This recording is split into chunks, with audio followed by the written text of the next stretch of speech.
If x plus y equal to 5 and xy equal to 5, then the value of x square plus y square equal to ఎంత అని అడిగాడు. So ఇక్కడ మనం first ఏం చేయాలంటే ఇక్కడ ఇచ్చిన ఈక్వేషన్ని హోల్ స్క్వేర్ చేయండి. హోల్ స్క్వేర్ చేస్తే ఎంత a plus B whole square ఏంటి a square plus B square plus 2ab. So అదేవిధంగా ఇక్కడ కూడా x square plus y square plus 2 into xy equal to 5ని కూడా హోల్ స్క్వేర్ చేయాలి అంటే 5 ఇంటూ 5 అంటే 5 is 25. సో ఇక్కడ మనకి ఎక్స్ వాల్యూ ఎంత ఇచ్చాడు 5 ఇచ్చాడు. సో ఇక్కడ సబ్స్టిట్యూషన్ చేయండి అంటే x square plus y square plus 2 into 5 equal to 25.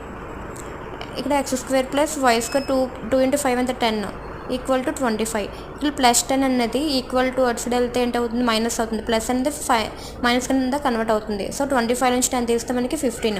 So x square plus y square equal to 15. Option B is the correct answer. So ఇదే విధంగా ఇక్కడ ఇచ్చిన క్వశ్చన్ని సాల్వ్ చేసి దీని యొక్క ఆన్సర్ని కమెంట్స్లో సెండ్ చేయండి.